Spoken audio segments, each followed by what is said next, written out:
was supposed to originally be a no-knock, right? And you said that at some point that was changed. I don't know how. And you don't know how far in advance it was changed.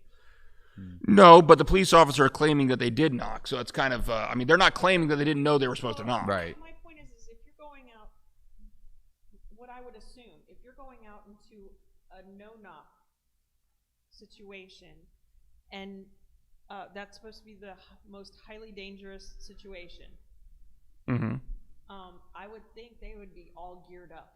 Do you know what I'm saying? Well, and that... Not just with vests. Vests, but I mean, not just plain clothes, but with vests and... Full riot gear, almost. I don't know about full riot gear, but yeah, something. Something more protective. So if it was changed, I guess I still don't understand why they were... You mentioned they were in plain clothes. I just don't understand why that was the situation. Zach, you realize you got your hand raised. Nobody's going to be able to hear anything you say, right? Fully vested, yes, but they were still in their... They were not in uniform. They were in vests that said police on them, but they weren't in like riot gear. I mean, which would have... You're right, but they did have the vest that said police on them. But I do wonder about the propriety of that, and I'd be open to hearing to people's views on that, but about even with that vest, just with the word police, like, well, would it be wiser to get into full riot gear or something like that? Even leaving aside the additional protection you get from that, just for the additional identification you get from that. But getting, and we do have a couple comments here from Tim Foster, who says, the fallen angels who married the daughters of men and created a race of giants, the Nephilim, but this is not mentioned in our tradition. It's too weird, so just ignore it. That's who Ben will be judging, is what Tim is saying. Speaking of judging angels, that's getting back to that conversation. Great conversation to have, Tim. I'm familiar with that, but we've already got 6 stories to get through today, so maybe down the line we'll have that one. But I know that's a popular view that's out there. So from a legal standpoint, in regard to this particular event, I do wonder, okay, there's differences of opinion as far as whether they announce themselves or not. And obviously that's a critical factor. I mean, it really is. If the roles were reversed, I guess, if these weren't police officers per se, and you were faced with this type of factual dispute, would you be charging? And so if it was just a civilian breaking and entering? I mean, it's hard to make an exact parallel, but I will just tell you from my experience when I was, with the Deputy Public Defender's offices, there were factual disputes all the time, and I guess like my question is, you have to view this consistently. I mean, I understand they're police officers, and keep in mind, I'm not talking about conviction right now. That's a whole different ball of wax, so please don't misunderstand. I'm talking about the decision to charge, because the burden for charging is probable cause, all right? A trial court, that's a lot lower than proof beyond a reasonable doubt, which you need at trial. So very different standards, all right? Much, much lower. And is a factual dispute, you've got your defendant saying, no, I did this thing that would let me off the hook, and you have the other witnesses saying, no, you didn't, all right? I got to be honest with you. As a public defender, I saw tons of cases where the defendants weren't police officers, where they'd be charged in that circumstance. And the mentality is, we're going to let the jury sort that out. That's a factual dispute. We're going to let the jury sort that out. And so I do wonder, and again, this is all very new. This has just come down today, so maybe, again, more will come to light as this comes out, and I want to make sure I preface that with this. But that's one question that occurred to me. And so, well, okay, the fact that the police officer said they knocked, when you've got not just, mind you, the victim's boyfriend here, but the another eyewitness at least saying that he just heard him say police once. Right. There's some dispute. As a matter of fact, one article said that no matter what witness you look at, none of the witnesses said the same thing the police did as far as what they claimed they did going in. And part of me thinks is the decision not to charge appropriate in that situation if you would have charged someone else. Again, if you're going to say let the jury sort it out in one circumstance, you say let the jury sort it out in another. I'm not familiar with the charging practice in Louisville. I didn't practice in Louisville, so maybe it's different there. But that's the first thing that I had a question that rose in my mind. And the other one goes to what Zach was saying earlier, and about the fact that none of the bullets that struck her actually came from this gentleman's gun. In a lot of other legal contexts, that doesn't matter. It's something called felony murder. And the classic example is the getaway driver at a bank robbery. Okay, let's say that you've got somebody, and now this is why it's so important that it chose not to charge the other two people, by the way, I think, the other two officers. Because if you've got some people go in and they rob a bank, all right, and they kill someone while they're in there robbing a bank, and you're the getaway driver, and it's not going to be a defense to you. You're going to be charged with murder, the murders that happen in that, even though you never held a gun, you never did anything. And you could say, I didn't know they were going to shoot somebody. We had a deal. Nobody was going to get hurt. I didn't even know they had real guns. I thought they were water pistols. Doesn't matter. All right. You were part of a joint venture in this felony. And so anybody who's participating in that joint venture can be charged with it in most cases. And so now in this case, I guess if all three were somehow feloniously responsible in some way, shape, or form, let's say all three had been charged with some kind of felony, then whose gun the bullet came from wouldn't have mattered. But I guess they kind of get around that because they only charged this one person. So not with a felony, but with a. It was a felony, but it wasn't. Okay. It was what he was charged with was 3 felonies, but not. I mean, the nature of the felony wasn't directly has nothing to do with causing her death. You can get charged with this felony, in other words, even if no bullet ever hits anybody. Okay.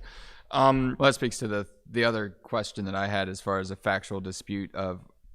I don't even know if that is disputed or if that's part of the case, but supposedly Mr. Walker only fired 1 shot, and then there was in excess of 20 return shots fired. Right. And you look at the disparity between 1 versus 20. Is that excess? Is that excessive? Well, I don't know if he only. In fairness, I don't know. He fired the first shot. We know that. Sure. I don't know if he only fired 1 or not. And Mr. Kreiner here again says they would most likely lose their livelihoods and so much more, even if found not guilty. And you're not wrong. You're not wrong, Zach. And that's certainly a consideration we have to take into account in our criminal justice system. But all I would say in response, and again, this is coming from my background as a public defender, is that's not limited to police officers. I mean, I can tell you I've represented people who, I'll give you an example. This is a real case that I handled, I don't want to say how many years ago now. I was actually kind of secondary counsel on another one of my an associate with the public defender's office was primary counsel on it. I was assisting. But this was a person who was charged with, speaking of bank robberies, going in, trying to rob a bank and shooting and killing the security guard. Our client was actually being held in jail at awaiting trial. I can't remember if he didn't get a bond or couldn't afford it, but he was stuck in jail awaiting trial. Well, fortunately, we had a very good investigator working with us at the time, and we started to get information. Now, the investigator had contacts within the police department and was getting this information. We didn't know where it was coming from because he wasn't going to disclose that to us. But we started finding out things like, first of all, our guy was on the news, and there was this big clip that was going on the news all the time of showing him entering I want to say a bank, okay? And it just showed him entering a bank. And that's what the clip showed. Now granted, most of the time in news stations, they're not going to show the actual shooting. It's too graphic. They don't do that, especially at this time many years ago. And so they showed him entering a bank. Well, the first piece of information we got was, that's not the bank where the shooting happened. So we started to piece that together. And that was actually a bank that was on the other side of town. And then we subsequently found out that the timestamp on that one, it was about 20 minutes before the shooting occurred at the other one. So it wasn't a direct conflict, but this man would have had to have a Maserati and no traffic whatsoever to even get from one location to the other in the time. Then the next piece of puzzle we found out was that the police had actually coincidentally just arrested someone else in a hotel room and found the money from our guy's alleged bank robbery in this other person's thing. And all the while, keep in mind, we're not getting any of this information given to us from the prosecutor's office until we got all the way up to the preliminary hearing. And that's when they finally dismissed the charges against our guy and let him out of jail. And he was sitting in jail for months. Wow. And this is a man who's, he lost his job. He lost tons of stuff. All right. And it was horrible. And of course, at the time I was a public defender, so we didn't do civil suits, but you know what? We advised him when we were done with that one. You need to go sue somebody here as a result of this. So it is a very real concern, and I'm not unsympathetic to it at all. I guess my response is just that that's obviously the risk to it applies to a lot of people, and so we still need to have some consistency in what we're charging. And you can't you can't not charge people because there might be some kind of dispute as far as, some factual dispute. Sometimes you got to let the jury figure that out. Right.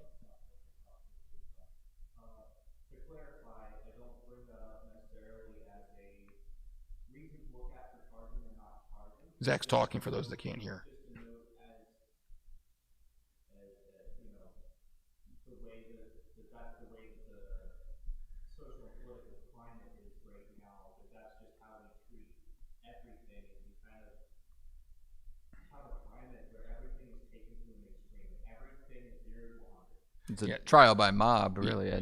Zach is saying that he's not bringing that up as necessarily as a decision, as a reason to charge or not to charge, as much as he thinks that we live in a social climate right now that people are just automatically wanting to go to extremes. And I get that. I understand that. We talked at the start of the story. It's a very, it's a touchy time we're living in right now. I gotta say though, Jeanette's asking, what is Zach saying? Sorry, Jeanette. Yeah, I was trying to let him finish, and then I was going to summarize it. And I get that. I would tell you, I spent a long time doing criminal defense work. I was a criminal justice major in undergrad. I did some master's level work in criminal justice, and I'm just honestly having a hard time wrapping my head around this one because I've seen case after case after case with obviously not the exact same type of factual dispute, but very similar types of factual disputes with defendants that weren't police officers, and they're still charged.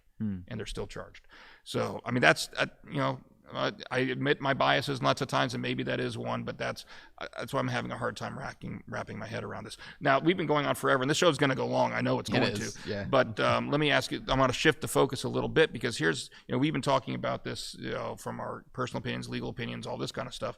But let's talk about it from a Christian perspective. And I don't know the answer to this, but what should we be doing as a church right now? A lot of people are going to be very upset about this. You kind of see the train coming, all right? Now, I don't know what form that train's going to take. I hope it's going to be, a lot of peaceful protests, and I think people have the right to protest. I've talked about this on the show before. They should absolutely voice their opinions, no matter which way you feel about this, okay? Right. You should have the right to voice your opinion. But from a healing perspective, from a ministerial perspective, and I'll start it out like this. Here's the conflict I have in my mind, okay? We want to be a voice of healing. We want to be a voice of unity. At the same time, you want people, part of that healing process many times is to vent, to voice your concerns. Right. What's the role of, shall we say, uninvolved Christians, in the sense that I'm not directly impacted by this, obviously. I don't live in Louisville. I don't know any of the people involved. What's the role that we should play when we see things like this happen? I think what we see specifically now in our cultural climate is a lot of these, before they even go to trial, a lot of these cases are already prejudged in the court of public opinion, I think. And that's where, and I think you're absolutely right in that we need to defend everyone's right to protest and seek justice.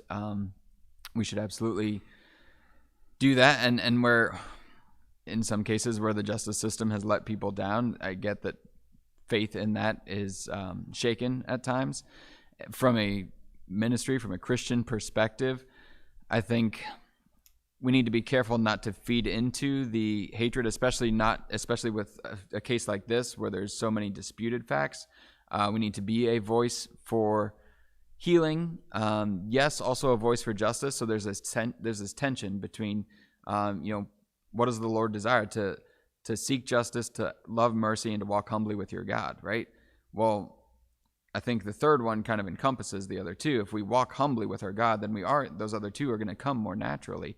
So we have to adapt a attitude of humility with this and say, we're kind of removed from the situation. And so in some sense, who are we to judge? At least in the court of public opinion. Not knowing all the facts, giving the benefit of the doubt, and not being quick to listen, slow to speak, slow to become angry. Not saying that we don't side with on the side of justice as well, because that's the other side of that. Is, walk humbly with your God. So we humble ourselves, we adapt that attitude of humility, but we also seek justice and love mercies. There's this tension between justice and mercy, and it's that tension, the divine tension that we see between if God is completely just but also completely merciful, He does not treat us as our iniquities deserve, but he is, in his justice, he's given us his son to satisfy that justice. And so understanding, it's kind of that parable that Jesus gives between, of course, not a direct correlation here, but you have the two servants, the wicked servant who owed his master, I think 10,000 denarii, and the master forgave him, and then he found his fellow servant who owed him 100 denarii, a considerably lesser amount. And the takeaway that we get from that parable usually is, look at the disparity between these two grievances, so just forgive your neighbor, would you? Well, that's partially it. Jesus isn't saying that to diminish the debt of the second servant. 100 denarii was still something along the lines of about 4 months' wages. And so it's still a considerable amount. And what true forgiveness is holding somebody accountable and in a loving way and saying, this has hurt me. If a brother or sister sins against you, go to them. And even leaving your gift at the altar, go to them first. And then work out your grievances together. If he listens to you, you've won your brother over, right? And so that's that loving mercy kind of part of that. It's not diminishing the offense, but it's choosing to forgive anyway, and that makes it all the more potent. Well, I think that's a good model for us to remember at times like this. I mean, I think all too often when people hear that, and this is a fact of human nature, will be cheering you on and saying, yes, absolutely, that's what people who have wronged me should do. They should listen to me. They should listen to how I feel. They should listen to how they hurt me. And that's true. But how hesitant are we sometimes to apply that to ourselves and realize that we need to be open to listening to when we may have, even inadvertently, hurt someone else. Right. And I think the extrapolation to something like this is, look, there's going to be a lot of people in this country that side one way or another on this case.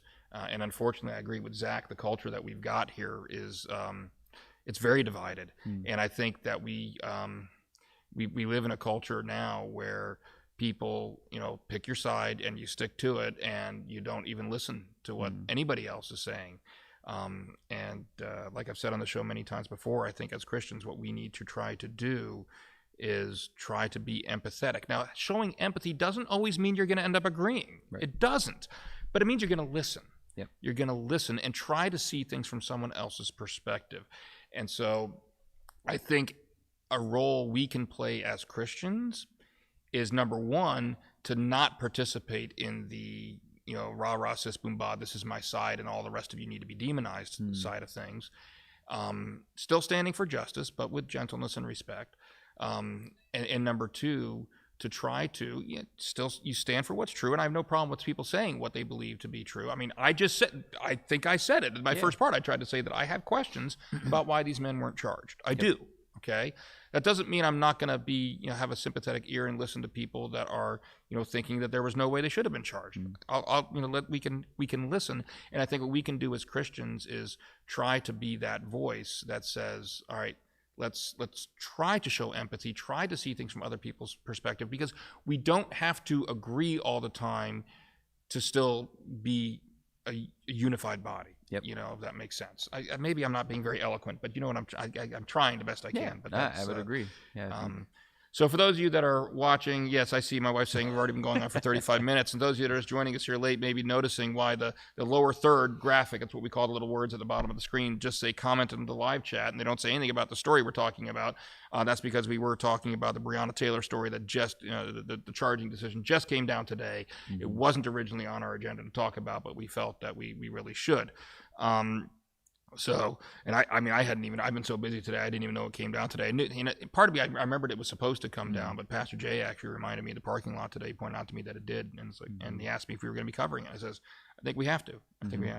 So now, 35 minutes into the show, What were you saying something, Mary Kay? No, okay. 35 minutes in the show. Why don't we move on to our second story that won't Mary take Kay's long to going to talk. be doing math for us. Yes, she is. Yeah, you don't have signs that count high enough for today, I don't think. So, all right. So let's go on to another topic that is causing no controversy whatsoever, and and this one, yeah, okay. So. I will lead off on this one as well because, again, as the lawyer of the group, this one impacts me the most. I am admitted to practice before the United States Supreme Court. If anybody was ever wondering, no, I have not had the occasion to argue a case at the United States Supreme Court. I have, however, argued and won at the highest court in the state of Maryland, the Maryland Court of Appeals. Funny story, and most lawyers actually can't afford to do unemployment cases because you just don't get paid very much in private practice. It's very hard to maintain a practice because the laws are such that limiting in so much as how much a lawyer can get paid in those cases that you just can't afford to do it as a business practice. But I would still try to help out whenever I could. Like, for example, if I had a client who was, a personal injury matter or something, and then they also had this associated unemployment case, or lots of times it'd be an EEOC discrimination case that I would take on that would also have an unemployment case. And that was a situation this time where my client had an EEOC, a racial discrimination claim that we were pursuing. So because I was representing him on that anyway, and a lot of the legwork was already done, I was able to financially afford to help him out with his EEOC case as well. His unemployment case as well, and took his unemployment case up to the highest court in the state of Maryland, won it, which was great for him. But then, of course, what happens, everybody thinks I'm an unemployment lawyer. So I keep getting all these phone calls from people saying, hey, will you take my case? Will you take my case? I was like, I can't. I wish I could, but I can't. You got to, that's what you got to call legal aid and see if they can help you out. But anyway, so that has nothing to do with the story whatsoever. But the story we're actually talking about here is Supreme Court Justice Ruth Bader Ginsburg passed away on September 18th. Obviously, we can maybe get a little bit into the shall we say, political fallout of that if we want to, but I don't think we should do that until we talk a little bit about who she was and her legacy. I'm gonna get, one of the knocks on me sometimes, somebody said on the show, is I sound like I can't make up my mind, and maybe I'll contribute to that even more, because I'm gonna tell you some things I liked about Justice Ginsburg and some things I didn't like about Justice Ginsburg. But first of all, I do have to say, she did pass away on September 18th at the age of 87 from complications from metastatic pancreatic cancer, which she'd been battling for a long time. Yeah. I mean, one thing you've got to say about her is this woman would, go through all sorts of medical issues, and then she'd be right back at work. I think they said a total of a 4-time cancer survivor. I want to say it was even more. I thought it was 6, but maybe you're right. I'm not sure, but it was a lot. At least, multiple times. But a few things people don't know about her, and her early life, her legal career is amazing. It really is amazing. She was at the forefront in every way of gender equality and fighting for gender equality in the workplace. As a matter of fact, in 1960, she Supreme Court Justice at the time, Felix Frankfurter, actually rejected her for a clerkship position because of her gender. He didn't hire her because she was a woman. She also applied for it. She then, I guess, applied for a clerkship with a United States District Court judge, and who was the gentleman? Her Columbia law professor, Gerald Gunther, actually had to kind of convince the judge to take her by saying, that he would guarantee a replacement if she didn't work out. And so the district judge then agreed to take her on, and needless to say, she worked out. Yeah, she worked for 2 years. Another thing I did not know about her until I was reading up on her after she passed away, she was going to co-author a book on civil procedure in Sweden. And so in order to write this book, she learned Swedish. Just what the heck? Let's just learn a language, And so, and again, you see, her whole life was kind of marked by, fighting battles of gender discrimination. She was a professor at Rutgers Law School in 1963. At the time, she was one of only 20 female law professors, I think, nationwide. But she was informed that because her husband made a good salary, that she was going to get paid less than everybody else. And then she, this is kind of the career that she had growing up, and she, and a lot of her legal career was then dedicated to fighting that. And what I found really interesting, and this is one of those cases that maybe is not so well known, in 1972, because it wasn't a Supreme Court case, this was in the 10th Circuit, she argued a case on behalf of a man who was trying to take like a caregiver deduction, I guess, on his taxes, and he was denied it because he was a man. And so there was that, the implication, of course, there being that only women can be caregivers. And so it certainly did impact, obviously, the way women were perceived as well. But just to show you that she argued it on both sides. So, I mean, she has a very powerful legacy. Then I think, regardless of how you feel about her judicial philosophy once she became a judge, which I will say in a minute I did disagree with, we should not and cannot diminish the amazing impact she had fighting for gender equality. And frankly, I mean, she was one of those people that was being discriminated against as she went up through the ranks. And so you have to wonder if that didn't contribute to her tenacity. I think it probably did. Yeah. And this gets back to the empathy thing and seeing things from other people's perspectives. I think if you were just to look at Justice Ginsburg's judicial philosophy today, or not today anymore, her recent judicial philosophy, and not understand where she came from, then you're not getting the full picture, And so I can certainly see why she championed some of the causes she did, given where she came from. Now, I do think that she stepped over the line in many respects to points where I didn't disagree with her. And I'm not going to get into all the specifics and things like that. All I'll say is there's a quote here that I read. This was a speech that she gave shortly before her nomination to the Supreme Court. And it describes her judicial philosophy. And this is what she said. She, talking about, the way courts kind of shape the law. And she said, measured motions, meaning not big giant, steps, changes. Measured motions seem to me right in the main for constitutional as well as common law adjudication. Doctrinal limbs too swiftly shaped, experience teaches, may prove unstable. And so that's one of those quotes that you first hear, and if you understand the lingo or whatever, you think, okay, so she's basically saying we shouldn't be taking too big steps. We should be taking small steps. To which I guess my issue with that is, no. I mean, your role as a judge is not to be taking any steps to change the law. That's the legislature's job. That's the Constitution's job. Your job as a justice is to be interpreting that law. And yet, some of it is difficult when you're taking a constitution that was written however many hundreds of years ago, and then you're trying to apply it to a modern day situation. But that's why we have an amendment process.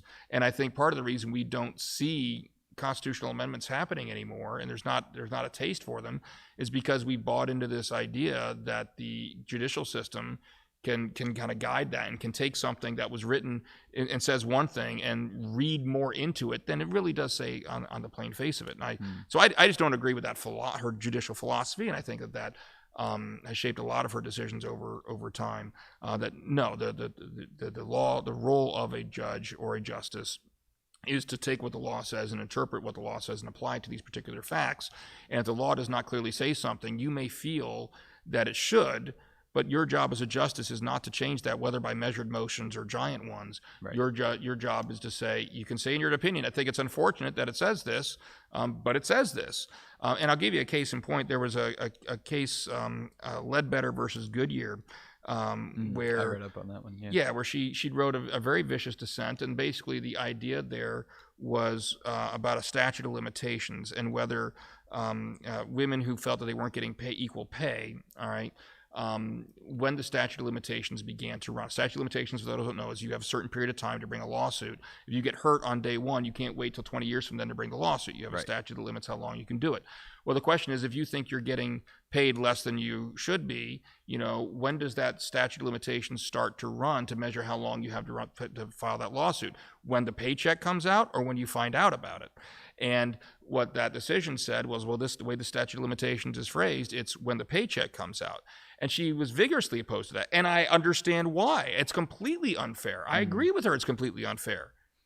But your role as a judge is not to say it's unfair, it's to say what's it say. Right. And then lo and behold, what happens after the Supreme Court disagrees with her and says that, no, this is what the law says, it runs from when the paycheck came out. Well, then a law was passed to change that. That's how the system's supposed to work. So anyway, that's my summary of Justice Ginsburg. I do think it's a tragic loss. I do think, and regardless of what I felt about her judicial philosophy that I disagree with, I do think it is a very tragic loss, and she has a legacy, especially in her legal career, that cannot and should not be diminished. And I think, unfortunately, people that do disagree, people that No, okay, I do have one other thing I got to say. Sure. I'm sorry. I'm Nope, going on go forever. I know. Go ahead. But there is one criticism I've had of Justice Ginsburg, and to her credit, she did admit to this and apologize for it later on, is that back in the 2016 election, she was giving an interview and she made some comments along the lines that she did not even want to think about the possibility of a Donald Trump presidency, and joked that she might consider moving to New Zealand when all this. And I know that's the kind of thing we see on social media all the time. She ended up apologizing. For Yeah. it, and I give her absolute credit for that, because that was inappropriate. That was inappropriate for a Supreme Court justice who might be deciding cases about that said presidency, to be commenting on that about that. I do think that sometimes she did that more than she should have. I mean, she was obviously a very big celebrity. I do think she did that more than she should have, but that being said, I think that her legacy, especially when it comes to women's rights and gender equality, is a phenomenal one that even I see. I guess my problem, the whole reason I bring this up, is I see too many people who agree with me on her judicial philosophy, and they didn't like her judicial philosophy, not giving her credit for the rest of what she did. Yeah. And people are not monolithic. We are, any person, is a complex individual that has a lot of things that you could say about them. And I think it's unfair, just because you disagree with them on this one thing, to act like that's all they were. She was far more than that, and she deserved more than that. Yeah. So anyway, that's my It reminds thoughts. me of the of some of the discussions we've had about taking down the monuments because somebody was a slave owner, or because somebody said this once, or like people not being allowed to host the Oscars because at one time in one comedic stand-up routine they said this back when it was still considered acceptable to say that. Yeah. I think that's an important. I Continue. feel like we just do that as a society too much. We take one sin and, I mean, are we giving Careful, if you're calling her judicial philosophy a sin, you're going to get some more people mad at you. So, I know what you're saying, well, but what we perceive as a sin, yeah. and we cancel them for it. Right, and I think that's an important point to make that you both are making, is that, Ken, to your point, that people are not monolithic, and so if we're going to be combating cancel culture, we're going to cancel culture, is that we have to remember that same point, that very point right there, that we can't lump everybody into one thing that was said however long ago. We can't judge people by one particular sin or one particular comment that was made when it was acceptable to say that. People change and people are multifaceted, and so we can't we start tearing down statues, and then what else does that lead to? I think you're absolutely right. I think regardless of whether you agree or disagree with her judicial philosophy, that she does deserve she deserves the title that is going around about her, saying that she was a historical figure, that she made a mark on history, particularly in the realm of equal rights for men and women. I think that can't be denied.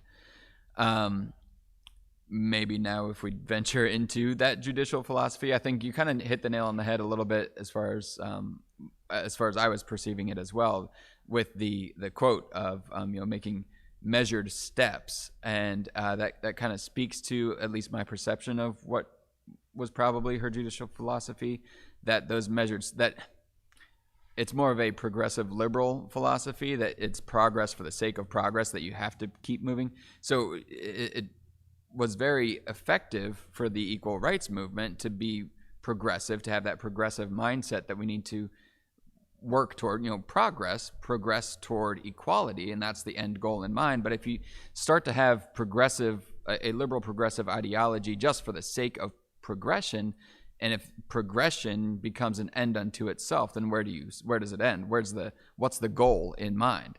And that's where we get into some of the fallout of the main goal here. Maybe might have been equal rights, but we've got all these branches, so to speak, of going into women's rights and abortion and on all of those things. Yeah, and you could see where her views on abortion were born out of that. She certainly did see it as an extrapolation of women's equal rights for women, and I know a lot of people do. Now, obviously, I've talked on the show before that I don't. The problem with that philosophy is that it's assuming its conclusion. It's presupposing its conclusion. It's that I'm all for women's rights and equality as long as you're not killing someone else. Yeah. You know, I mean, there's a line where you draw, and so the entire philosophy about abortion starts by assuming what it's seeking to prove. It's assuming that the my wife's getting creative as far as holding up numbers to let us know how long we've been on the air. Anyway, it's starting with the assumption that the unborn is not a human being with its own right to life to begin with. And so that's the problem with that. I understand where she came from. I do. I understand how she got there and how the battles that she fought in her life probably contributed to that. Doesn't mean I agree with it. Doesn't mean it's right. I think there's some considerations that aren't being taken into account there. We can probably go for another. Yeah, that's my long question. time if we go into the we've gone political forever. We got a lot of aspect stuff. Do of we it, want to but go yeah. there or not? I mean, Why don't we table that maybe? we'll table that. I mean, yeah, we're not. We won't go into the. I know that, and very much aware. Just people don't think we're just naive. We're very much aware of the current debate that's going on right now about whether or not President Trump should be appointing a Supreme Court justice to replace her. Part of me thinks that even if we do address that on the show, we should, and I'm not saying it's going to be on next week. Every week we could take into consideration what stories we're going to do. But if we were to cover it, I would cover it next week. I don't think this show, I'm more comfortable. Let's talk about her legacy, and then we'll deal with that one down the road if we choose to. And by that point, we might have more information about what's going on there anyway. True. So That's true. all right, so let's move on to our next story, shall we? Sure. Well, kind of as a segue into that issue of abortion and just life debate, where does life begin? This headline comes out of Christian Headlines, and this is an annual 40 Days of Prayer, 40 Days of Life Prayer Vigil, and it's held by, it's its own campaign, the Pro-Life Prayer Vigil campaign, and it's set to have record participation despite COVID-19, despite everything that's going on. So this is a prayer vigil of 40 days, and incidentally starts tonight. So this is also kind of a timely thing. It goes from September 23rd through November 1st, and currently has 588 participating cities, the most ever since the campaign was first held back in 2007. So this is the 13th year of the 40 Days for Life campaign. And it's held in it's multinational, actually, is this campaign. It's in different countries, different cities. And you can go to their website. I believe it's 40daysoflife.com, I believe. I don't have it pulled up on here. 40daysforlife.com. And so beginning tonight, they're encouraging anybody who's on the side of pro-life. You can get involved in different ways. There's strictly, of course, praying for anybody who's pro-life. We pray for the unborn, and we pray for the mothers and for everybody affected by those difficult situations, and understanding that each situation is unique. Also, there's more tangible or visible signs to show your support. They have banners, they have wristbands, they have things like that to show your support, but also taking that next step of finding your local Planned Parenthood, or even if there's not a local Planned Parenthood where you live, going to a public place such as your city hall or things like that, and holding a prayer vigil, and just demonstrating your support. And again, this goes back to supporting people's right to assemble regardless, but also for a cause that I think as Christians we should be very vested in. And so I know it's no secret on this show where we fall on this, on the lines of the pro-life debate or the pro-choice debate. And I just think it's telling that despite shutdowns and despite this climate of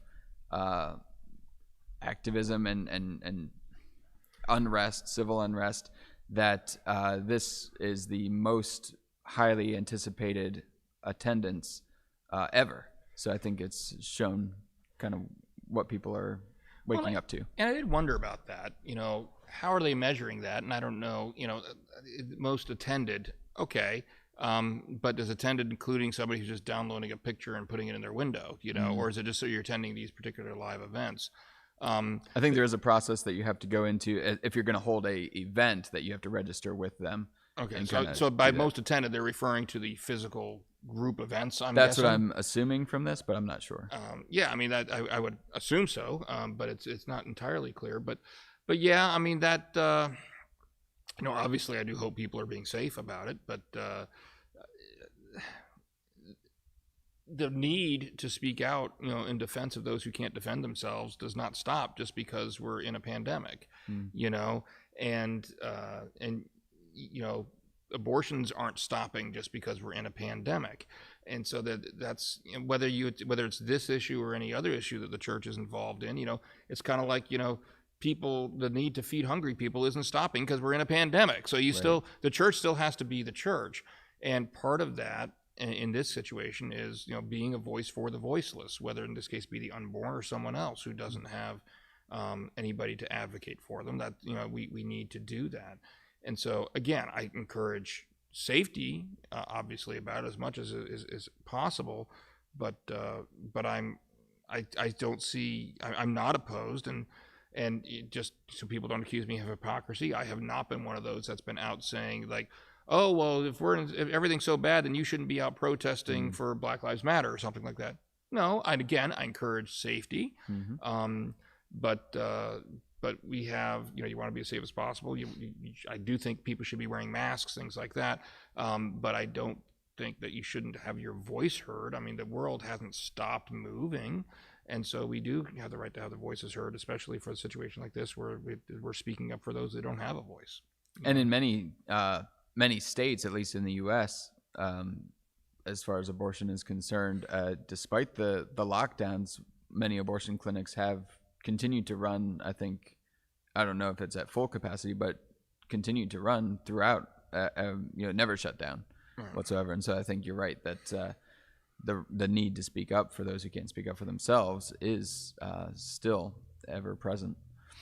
Well, and I guess, tying into the earlier discussion about empathy and seeing things from other people's perspective, what I'd ask if there's anybody watching the show right now that disagrees with us on the issue of pro-life, I would ask that, and hopefully I exemplified earlier when talking about Justice Ginsburg, that yes, I have made an effort to see things from the perspective of those who disagree with me on this issue. I do understand how she got to where she did. I disagree with her. I don't think she was correct. And one flaw, if you want to call it that I see universally, and I'm not exaggerating here, well, no, that would be an exaggeration. I have to take that back. Let's say almost universally in the pro-choice movement is the inability or unwillingness to see things from the pro-life perspective and ask them and understand, for example, that from the pro-life perspective, we do believe that's an innocent human baby that's being killed. Now, I understand you may disagree with that, but can you, just for the sake of argument, assume that were to be true and ask yourself, well, can you now see that if that is true, can you see why someone would feel the way that they do about this issue and would be doing this? And so I think this is a great opportunity for some of that empathy I like to talk about to be exemplified, because not only does that help us have a more cordial and polite conversation amongst each other, but that also helps, really boil this issue down to what I think is the one question that really matters almost all the time, and that is, what is it? Because if you can get to the point where you understand why someone would be so adamantly pro-life, if in fact that is an innocent human baby in the womb, then that shapes the conversation, doesn't it? So now what are we talking about? We're not talking about protests and this and that or the other. We're talking about, what is it? And because that's what's going to determine how we should come down morally on this question. Right. But I like how you kind of put morally in there at the end, because I'm going to ask you a question, and I'm actually going to turn the tables a bit, because generally you're the one asking me. Generally, you're the one asking me the more pastoral question here, but I'm going to ask you one. Okay. Understanding then, as we said, understanding each situation is Next unique. story. No, sorry. No, I just, curious to hear how you would respond, but understanding the need to see it from someone else's perspective, what would you say to the Christian even who abortion has been a part of their story and who's maybe dealing with that grief over that or whatever? part of that they've walked through. That's actually because you put "to a Christian" in there. Yeah. That makes that question easier than if you hadn't. Mm-hmm. It really does, and that's because it's not, I'm not going to say this is going to be an easy journey. It's not. It's certainly one you need to walk with people about. But I think that too often Christians get a rap of, like we attach scarlet letters to people, and whether it's true or not, I think that's a perception and a fear that a lot of people have. So it could be a couple of things that are coming out. Somebody that's had an abortion as part of their life experience, and they could be at a position now where they think they're not going to, if that comes out, they won't be accepted by their congregation. And I'll be honest, in some congregations that may be true, and it shouldn't be. And those congregations need to have a stern talking to against them. But then it could also be a matter of they don't. And I've seen people say this, that they don't feel worthy of God's forgiveness. Well, in truth, isn't that true of all of us? None of us are worthy of God's forgiveness, but God does forgive, and He has forgiven. And if God, the creator of all things, is willing to forgive you for that, then shouldn't you be willing to forgive yourself for that? And so I think if you are a Christian and you understand that, then that's your answer. Where it becomes more complicated is when you're not. And because if you haven't accepted that God does forgive, you're still going to have a sense of morality. And despite many protestations to the contrary, there are plenty of women who, Zach's leaving us. Everybody say goodbye to Zach. Bye, Zach. Bye, Zach. Oh, okay. You're trying to say something. Oh, I thought you stood up. I thought you were going to leave. Oh, you're going to come to the mic. All right, let him have the mic. I was, yes. That that if you're not a Christian, you don't accept that you're still going to have a sense of morality. God's moral law is written; it's written on all of our hearts, and we've seen plenty of examples of women who, as I said, despite protestations to the contrary, there are plenty of examples of women who do have guilty feelings and everything after having had an abortion, after having time to reflect upon it. And how do you counsel them? That's a lot harder because you don't have that forgiveness model in place to begin with. And how do you counsel? I mean, how would a secular person counsel? Obviously, from a Christian perspective, I still counsel them the same way I would a Christian, right? Although you just start with the gospel. You start with the gospel and let them know that that's there for them. There is a God out there that does love them and has forgiven them and can forgive them of this. So, and that's how they can get to that point of healing. Yeah. So, all right, Zach, go ahead, commandeer the mic. So I'm gonna get close to that mic. You got to get close to that mic. So I'm going to play devil's advocate a little bit. No pun intended. to a point that you made. Mm-hmm. And you said, about like people being worried about people having bad feelings, granted with scarlet letters, because they had an abortion. I think the flip side to that coin is, and this is coming from someone who has actually seen people I know go through this situation, and also someone who has been through, I guess I would say, bad religious situations, been through churches that I disagreed with the way they handled things. I think you also have people who might have an abortion to avoid the branding of like teenage pregnancy out of wedlock, stuff like that. So I think there is a flip side to that coin where, if the church and the congregation treats people poorly, not as Christ would want us to, you end up with both sides of that coin. You end up with things going wrong, and people doing things that they might regret because they fear how they'll be viewed. Well, and you're right, and I agree with you, Zach. But it's a balancing act that any Christian church needs to strike, and that is you don't compromise on sin. Sin is a sin. You call sin a sin, but the gospel message isn't just the law. Right. It's law and gospel. Yeah. All right. There is the good news, and so any church that's doing its job, in addition to preaching the fact of sin, the reality of sin, should also be preaching the reality of forgiveness that's available. And any Christian community should be trying to live that out. So yeah, if you got someone who is having, sexual relations out of wedlock, all right, because Ryan McAllister and I kind of talked about this on the show when he was filling in here. Am I going to say that? Am I going to convey as a church congregation? Are we going to convey, oh, that's okay, don't worry about it? No, you don't want to do that, all right? But there's a balance to strike between, you also don't want to say, scarlet letter, scarlet letter, scarlet letter. Oh, look at this person. Oh, let's whisper behind their back about what they've done. That would, and so you've got to preach, as I said, law and gospel, sin and forgiveness. Right. Jeanette Harrington on YouTube here says, 100% pro-life. Ben, I would say God will forgive anyone if you ask for forgiveness. Repent and believe. I still can't hear Zach. It's totally you, Zach.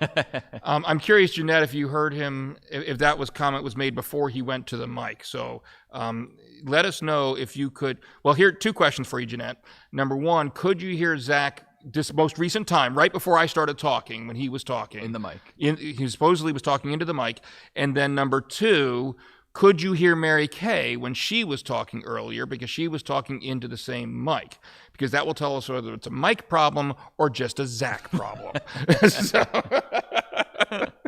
So anyway, sorry. Yeah, well, and just to that, I think, your response was, more or less took the words right out of my mouth. And so, yes, I agree that we need to have a balance of law and gospel, not compromising on sin, but also not compromising on grace either. And so that, and to that other point, Zach, about, and here again, I've walked with people that has been a part of their story, and there is a deep sense of grief over that, and it's many, many years later, and it's still kind of part of their story, so they're still walking through the pain of that. I think Jeanette says she couldn't hear either one, so I don't know if you can boost your audio problem at all, Mayor. Boost the signal. Just so you know, everybody knows, that microphone that they're talking to is actually going into a different input than Ben's and mine is. Mm-hmm. It's actually they're going into different cameras and then into the video switcher, and so that's why that's probably at a different level. Me now? But bring that one up if you could. All right. So, sorry, go ahead. Yeah. Well, I was just going to say, too, to the other point about culturally, there's that cultural pressure. We see 2 sides of it. So we see the cultural pressure where, especially in America, that now having children is viewed as a choice, whereas many years ago, that was never part of the equation. Before reliable contraception, it was just you had children, and it was God blessed you with children. And scripturally speaking, biblically speaking, children are many arrows in a quiver, right? There's kind of this phrase in homeschooling families, because they tend to be the ones with more kids anyway, that, the arrow, quiver generation, or arrow quivers. And so children are a blessing from the Lord. That's biblical. And so, but we kind of have shifted in our culture to think, well, a child is a choice. And so if you're having more than your 2.3, whatever the demographic, 2.5 children, then you've got something wrong. That's unsustainable. We can't have that as a society. We can't. But really, what we've seen culturally is that we're trending towards now. We're kind of more top heavy, so to speak. So in a number of years, the culture is going to be more top heavy because people aren't having as many children. But really, the cultural mandate in Scripture, God said, "Be fruitful and multiply." So unless you've had 3 kids, you kind of outplace yourself. You've gone from going just 2 to 2, so having 3 kids, you go 2 to 1.5. You've multiplied by 1.5 times of replacing yourselves, right? So that's the multiply mandate. But anyway, I'm not trying to argue for whether or not however many kids you should have. Just saying that there's a cultural perspective out there that kids, are a choice, and that's led to a lot of this discussion and why we're even having a lot of this discussion. But then B, in the church then, there's also that pressure of, sin, and there's an expectation that, or a fear that people will not be accepted if, they're just going to be branded by their sin, like we're saying with that scarlet letter. And so, just all of that to kind of illustrate, I think we need to balance that. And understand that children are a gift from the Lord, but then walk with people in grace when that's been a part of their story, leading them toward always be pointing toward the cross and repentance and forgiveness. I just noticed something, and nobody else picked up on this. Earlier in this show, the first comment we got from Jeanette, 43 minutes ago, to show how long the show's been going on, when she asked us, what is Zach saying, was on Facebook. And these last comments have been on YouTube. Jeanette is switching platforms on us, giving us views on both. Jeanette, you are the best fan ever. So, maybe she switched back and forth to see if it was a Facebook problem or a YouTube problem. With not that may be. Zach. That, you know what? That may be. So, but no, that's great. We get views on both. So yeah, get them both running at the same time. That's great. That's fine by me too. So anyway, sorry. We do need to move. We need to move on to the next story. So go ahead. What's our next story, Ben? All right. So we always try to, I try to appease Mary Kay by picking an uplifting story. For those that don't remember, I thought I still had the best uplifting story ever when we talked about the SpaceX launch. Literally, the ship going up. It was lifted up into space. No. Very no. Funny. It was very punny. Well, our token uplifting story of the show is actually apparently the first translation into Jeanette the says, Bible. Ben, you are correct. LOL. That's exactly what Jeanette was doing. Okay. She was switching back and forth. Way to go! It's my Sherlock cap. I just took off. So our token uplifting story right now is coming out of also ChristianHeadlines.com, that the American Sign Language Bible translation, the first translation in the American Sign Language, to my understanding, at least that's what this article seems to insinuate, is the first ever Bible translation fully in American Sign Language has been completed after a 39-year process. So the last remaining books that were needed were Isaiah, Jeremiah, Ezekiel. So those were just completed. It says this fall, so I'm guessing, when was this article released? September. So just now. Just finished, they were just finished. And is it actually even fall yet? Yesterday was the first day of fall. Yesterday was the first day of fall. Yeah. So okay. This fall, yesterday. So this actually speaks to an interesting point that we don't typically think of as far as Bible translation. Now, I'm going to be a stickler for like biblical language, that it was translated. He was going to say he was going to put on his biblical languages hat, but then he remembered he was still wearing his Sherlock hat. I'm going to stop. Okay. This Zach's is what saying something I happens disagree to with. this show when you guys go for more than an hour. We start to leave. It just goes off the rails. It goes off the rails. No, the title translation is a little bit misleading if it's coming from an English translation already. It's more of a paraphrase. However, that's just me being a stickler. Unless you've gone back to the original languages of Greek and Hebrew, then it's not an actual translation. But that's Aramaic. just... What's that? Some of it's in Aramaic. That's, well, Eloi, Eloi, lama sabachthani. A few phrases in Aramaic, yes, you're right.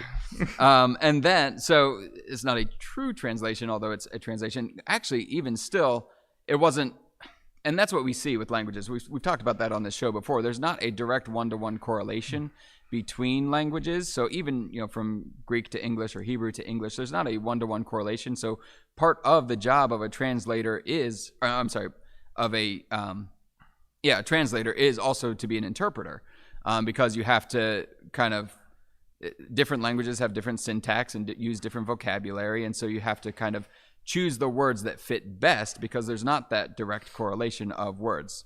So what has been done, and that's why it was kind of so imperative for the ASL, which honestly, that wasn't even on my radar until I read this article. I was like, oh yeah, I mean, duh, we should think of that because people who are deaf rely solely on their sight. And so this article speaks to a couple, actually the catalyst for this was, I guess, back when he was talking to a couple that felt so lost in church services because they can't hear everything that's going on. And so there is really this need for a visual representation, because they give the example, and here's an example of that wording, that not really having a direct one-to-one correlation. The word for resurrection in American Sign Language is also the sign for stand up. right? And so when he said, he's talking about when he's teaching sign language, and so he's teaching the resurrection, everybody in the class stood up. He's like, no, it's not time to leave yet. That's not it. So language is a tricky thing, and there's a whole semantic range of things that can mean one thing but also something else. And so it's very interesting to me, but I think this highlights a particular demographic that was maybe missed before. What are your thoughts? Yeah, have you ever been down to the Museum of the Bible in D.C. by any chance? No, but I've been meaning to get down there. There's we did. Matter of fact, I was probably 2 years ago now. Was it 2 years ago we did the show? It was before we had this format, obviously. We actually did an episode of Trinity Talk Live. Obviously, it was pre-recorded, but it was from the Museum of the Bible, and we got permission from them to bring our cameras in, and we kind of gave a brief tour. Not nearly everything there, but one of the rooms they have down there is really powerful, and it's all about this. It's all about Bible translations, and it's like a big oval-shaped room, and they have, they're not, I don't think they're really Bibles, but they're meant to look like Bibles on all the shelves. And I can't remember what the color system is, but they have, if the Bible is of one color, it means that if they had a translation, a full translation of the Bible, it was an actual one Bible. Color.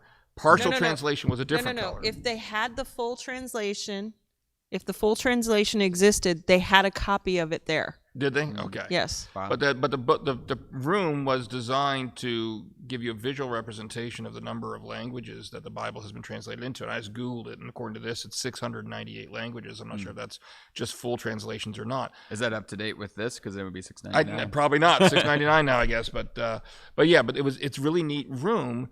And in the middle, they actually have some TV screens, whatever, that you can walk up to that have people demonstrating the different languages. And I didn't realize it wasn't complete, because if memory serves, on that screen, that display, there was somebody doing American Sign Language. And yes, so there I knew was. that at minimum they were working on it. I think I assumed it had already been finished. I didn't realize that it was not done. It was one of those partial ones.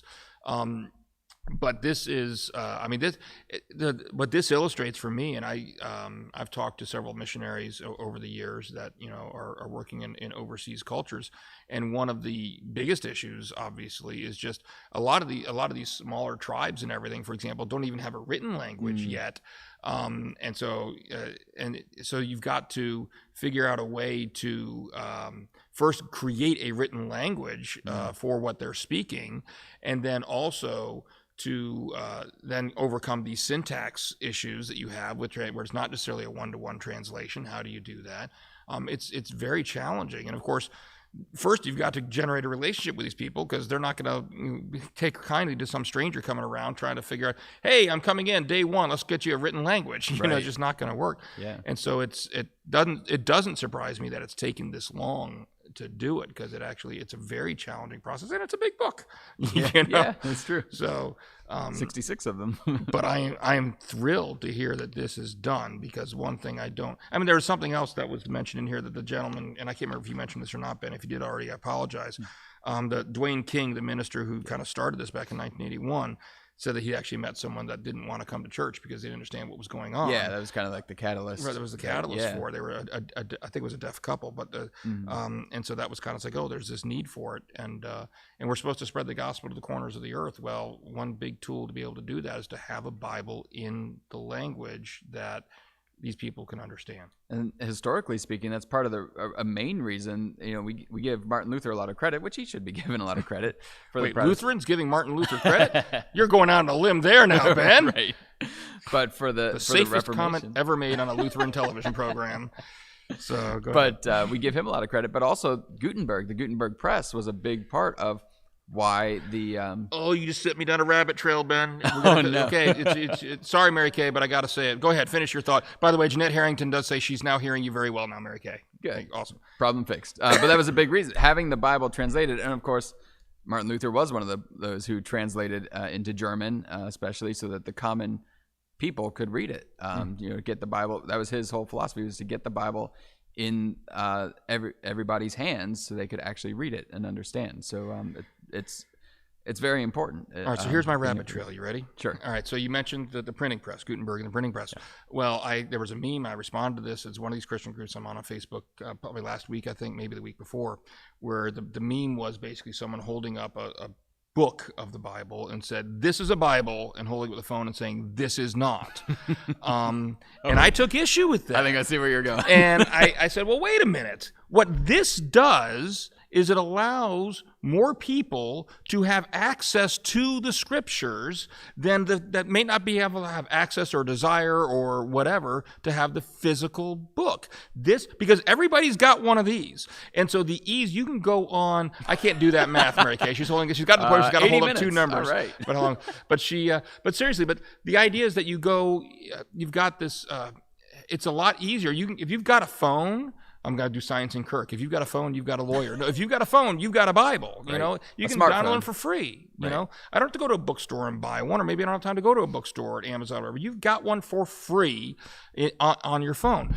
And the comment I made in response to the person that posted this meme was that if I were to follow that philosophy, someone at the time of the printing press could have held it up a papyrus scroll and said, "This is the Bible," and one printer with the printing press said, "This is not." Right. You know, same reasoning, and yet the printing press served the purpose of being able to put the scriptures in the hands of so many countless more people that did not have access to them, you know, originally before that.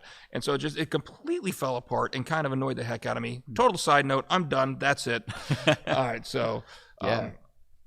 I'm not even going to ask you for your comments on my side note because we don't have time. Let's move on to the next story. We're already over. All right, let's see. Last one I'm going to introduce, and then you've got one more to introduce. So this is a headline out of churchleaders.com. It says that a lot of church groups now are advocating and urging the UN to take action in the Philippines, in case you were unabreast of what has been going on apparently in the Philippines, that church groups and human rights organizations are demanding an impartial, independent investigation into these supposed atrocities that have characterized President, and I apologize if I mess this name up, Rodrigo Duterte, his administration. And the main sticking point and the main...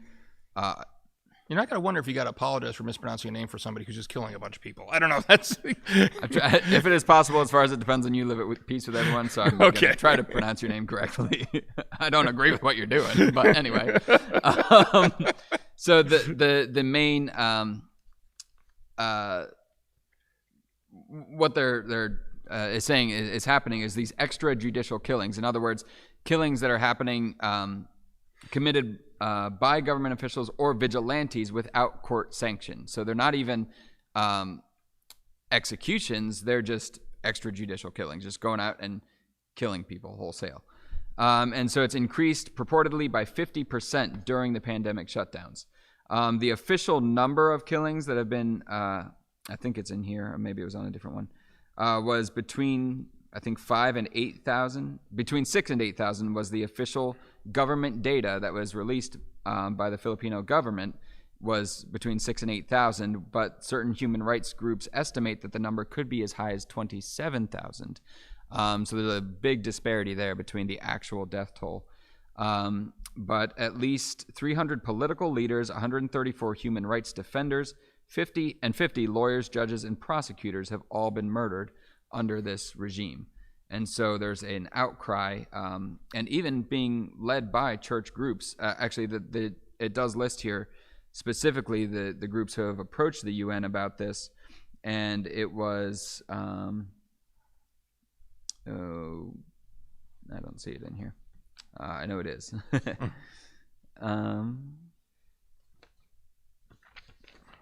There's a bunch of churches. I think the United Methodist Church, it's multiple groups, multiple denominations. It's an ecumenical approach, but the PCUSA, Presbyterian Church USA, is part of that. The United Methodist Church and others internationally. So I'll ask your response for that, and then a follow-up question. I'll ask it along. Just does the church? What is the church's role in this? I mean, do we? I think when I read the story, I will say that I think this is a step in the right direction, above and beyond something we've spoken about previously on the show. and I can't remember what the story was we were covering at the time, but I remember the conversation, and the nature of the conversation was, okay, we speak out and say something is wrong, and then what? Yeah. And that's kind of the mentality that I think a lot of, that we need to, a question we constantly need to ask ourselves as the church is, I'm not saying there's anything wrong with speaking out against, atrocities. Yes, we should, but sometimes words are cheap, and so the question is, or it's not just atrocities, it's injustice and things like that. And so the question is, and then what? What are you going to do next? And I think many times the answer is nothing, because we feel powerless to do anything next. To their credit, this group of folks actually, there's very little one government can do against the Philippines, or obviously if you're someone like the United States, there might be, I don't know what kind of trade, if anything, we've got going with them, but there might for countries we have trade agreements with, there are certain sanctions and stuff we can take, but at least they're trying to go through the United Nations and bring their concerns to the United Nations. I don't know what kind of power the United Nations is really going to have to do anything here, but at least, to my limited understanding, they're going to have a better shot of doing something than just these church groups acting on their own would. Right, and I think to that point of almost feeling powerless is because the concern here is that the Filipino government seems to be acting almost with impunity. Like, what can the UN do against them? Because I don't think they're a part of. I don't think they're a part of the UN, but I stand be corrected if anybody wants to figure that out. But I mean, they could still. But here's what the UN could do: even if you're not a member of the UN, the UN may have members within it that are, say, trading with the Philippines, and so they could have members within it that could enact some kind of consequences to them. Like, you remember, and this actually hasn't been making the news so much lately, but for the longest time, North Korea was saber rattling with all of their threats of nuclear war and this, that, and the other, and one of the big topics of conversation at the time was the fact that China, obviously a very powerful country in their own right, did engage in trade and had a lot of influence within North Korea. And so I'm going to interrupt you. Yes. They have been a full member, since October 24th, 1945. Wow. The Philippines is a member of the United Nations. Thank you, Mary Kay. But I say, even if they don't want to listen, sometimes you make someone have to listen. And so that what I was saying about North Korea was, the conversation was, well, if we could get China on board, then China has the economic influence within North Korea to kind of make North Korea toe the line. Down. Now, that whether or not that was successful, it really wasn't particularly, but that same kind of philosophy could be at play here. You find out who does have the influence, the relationships with the Philippines that the Philippines values, and then those are the types of countries that might be able to take some action. So that's why I do like the fact that they're going to the United Nations about this, because maybe there's some hope of somebody, if they take the next step, it's the right path, in other words. Right. Yeah. It's not just. Well, it's just like James, faith and deeds. It's words and action. Yeah. Right. So I think that is, that's a good point, and I would agree with that. And obviously prayer. I mean, absolutely. Don't talk about the one person that can do something about it, and that's God. Absolutely. And we can get into a whole big conversation about when God acts and doesn't act, but we're not going to. Again, we're already very late, and my wife would totally kill us if we didn't move on to our last story. But I don't want to pass this one by without mentioning that and make it sound like we're so totally seeking human solutions. That's not true. No. And no human solution is going to last without God anyway. All right. So, drum roll, please. Our last story of the day, finally, an hour and a half into the show. You don't need to hold up the 90 minutes. I already know. So she's going to do it anyway. She didn't have a 90-minute sign. Let's see what she's got. Oh, we got a 20, a 40, and a 30. Says 63. Yep, that adds up. We're good. So anyway, this is actually, we did talk about this when it first came out, didn't we? Yeah, so it's sort of an update, because we did talk about but there's a new aspect to it. Hawk Nelson is a band, and their lead singer, Jon Steingard, I can't remember how long ago this was, that he was a Christian band, and front singer of a Christian band, who basically declared, I think on Twitter, if I remember correctly, that he had lost his faith in God, and he no longer believed in God or considered himself to be a Christian. And he talked about having too many questions and things like that. Now, the reason that I really wanted to talk about this story today is what's happened since then. And there's been some really interesting developments that he's come out recently. He still describes himself now as an agnostic. And what he says is, let me see. It's after he put the post on Instagram, he said he thought he'd be able to say, "Great, I'm done with God, and I can just live my life free of that stuff now." So he thought that once he declares publicly that he doesn't believe in God anymore, that life is going to be easy and he can just go on with his life, not having to worry about God anymore. But listen to what he says here. He said, "But what I discovered was, as soon as I did that, I did have freedom. But then very quickly, I was like, okay, so what do you believe? And the last 2 months has been a crash course in trying to figure that out." He says, "Agnostic is probably the closest term to where I'm at. I even have a hard time saying I don't believe in God because I'm sort of like, well, maybe. I've never," and here's the good one, "I've never had more conversations about God than I'm having right now. I've never read the Bible more than I am right now." And what he goes on to say is that, number one, he's still praying. He says, "I still pray to God." Now, Yeah, that's kind of the headline. Yeah, it says my questions, my prayers, and that's what I put in the byline here too for our lower third. I said I still pray. Now, the way my prayers are shaped are maybe a little different in that I'll basically start out by saying, "Well, God, if you're out there, I mean, if you're not out there, then this really isn't doing anything. But if you are, then X, Y, and Z, you know." And he's also talked about the fact that he can't accept naturalism either, which, of course, atheists, naturalism kind of go hand in hand for most, not all. But he says, "I can't accept naturalism either." And he's actually mentioned the intelligent design movement and the evidences inherent in that he finds that very, very appealing. And so what we're seeing is a man who publicly renounced his faith in God, and yet there's still something nagging at him. Why is that? Well, I think you kind of touched on it maybe inadvertently before when we were talking about the... Everything was advertent. Nothing was inadvertent. When we were talking about, what would you say to a Christian who the abortion was part of their story versus a non-Christian? Because they still may have those feelings of guilt. And what you had touched on, I think it was in that story, was about because the law of God is written on our hearts. There's a moral law that is written on everyone's heart. And so what I think we're seeing here with Jon Steingard is, if I may be so bold as to share my thoughts on it, but anyway, what I think we're seeing is that he still has that, so that men are without excuse. Scripture tells us that God's invisible qualities have been made known since the beginning of time, so that men are without excuse. No wonder he's finds the intelligent design argument attractive, because it's without excuse, guys. There are, because it's true. Ding, ding, ding. And so maybe what we're seeing is that maybe he's coming to faith for the first time, because there's a lot of, maybe false convert out there. And that's the danger too, I think, sometimes, is that people who have been raised in the church but have never had to really examine their faith and have only been renting it, just to go back to that old analogy that I keep in my back pocket, is if they've only been regurgitating what's been said to them over the years and have never even sought it. Because his whole argument on Twitter was that, or Instagram, whichever social media platform that he used, was that he just had questions that were unanswered. And we even said back then that we wonder how hard he actually pursued those questions. And now we're seeing him more than ever, by his own admission, he's pursuing the answers to those questions. And that's what agnostic really means, is someone who is unsure, and if you're unsure, then you're going to be searching if you want to know the truth, because he's in a search right now for what he actually does believe. So maybe and prayerfully, hopefully, the Lord is kind of bringing him to actual true saving faith for the first time. Yeah, I want to repeat that quote. "I've never had more conversations about God than I'm having right now. I've never read the Bible more than I am right now."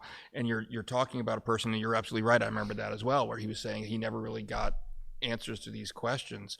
And how hard was he looking? Did he grow up? There are churches that dissuade people from that don't want you to be asking questions. Here's a prime example why we can't be doing that as a church. All right, there's a gentleman who never thought he got his questions answered, and so if it was as a result of an environment where questions weren't encouraged, where honest inquiry wasn't encouraged, then he ends up leaving and renouncing his faith in God because he doesn't have these answers.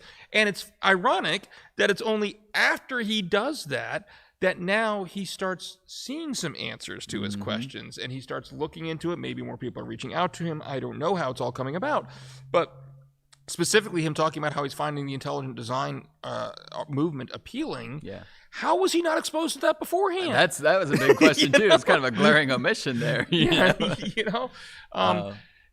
Yeah, and so that's but this is illustrating to me and why I felt so passionately about us talking about the story today, even though it's the last one and probably most everybody's tuned out by this point. They can watch later. Yeah. But this is why I felt passionately about telling this story and talking about it, is because it is a cautionary tale, Yes. and it's illustrative of why. Look, if Jesus is the truth, I am the way, the truth, and the life. All right. If he is the truth, then why are we afraid of it? Right. You know, I mean, seriously, why are you afraid of questions if Jesus is the truth? We say it, we say we believe it. All right, well then let's live it. And he encourages it. Ask and you will find. Seek, knock. You know, the door will be open to you, right? Yeah. So why? Ask and So will be answered, I again want to strongly encourage anybody out there, any churches out there that are discouraging questions, to re-examine and use this Jon Steingard example as a reason to re-examine. I don't know if he's going to come back to his faith, and if he doesn't, it's a shame. And we're Lutherans, we'll get into the Holy Spirit and all and role and all that in another episode, because I get that. But I'm looking at us, I guess you could say, purely from a human perspective right now. But if he doesn't come back, it's certainly going to be a shame. And it does make you wonder, well, what could have happened if this stuff that he was only be exposed to now, he was exposed to when he actually first had those genuine questions, and he didn't have all this time for them to stew up inside him. Right. You know? Exactly. Yeah. So, all right. Anything else? Don't give Zach the mic. So, because we've been going on too long, I'm going to get a whole heap of trouble. So, thank you for bearing with us, everybody. Seriously, though, Zach, thank you for your contributions today. And thank you, Mary Kay, for all that you do and getting the mic fixed after Zach was done talking into it. And no, but it's been wonderful. It's been a long episode, a marathon episode. Again, I hope you bore with us and understand why we did feel that we did have to add that Brianna Taylor story and to what we were talking about today. Jeanette Harrington does say prayers for peaceful protests in Louisville, Kentucky. It's starting to look worrisome. Thank you for the update, Jeanette. Obviously, we've been on the air, so I don't know what's going on down there right now. But like I said, they were declaring, I think, a state of emergency, or at least instituting curfews and things like that even before the decision came out, because they were worried about this. So please keep your prayers with everybody that's down there. And I mean everybody. I mean, those that are trying to peacefully protest. I mean, those law enforcement officers that are going to be down there and are going to be charged with, keeping things orderly and keeping people safe. They're all going to need our prayers. And at times like this, it seems like God's hand is the only source of stability that we have in our world. So anyway, but thank you very much for bearing with us. Again, we will be back next week at 5:30 here on the Trinity Joppa YouTube channel and the Trinity Joppa Facebook page. And we won't go this long next week, hopefully. We'll see. We won't go this long. My wife's giving me a dead eye right now, so we won't go this long next week. So thank you. We hit the record. we beat the record. This is definitely the longest episode ever. But keep in mind, YouTube does also evaluate you based on the length that people are watching, the number of hours, So that's a good no. Okay. All right. I've been talking long enough in wrapping this up, so I'm just going to wrap it up. Thank you. See you next week. God bless.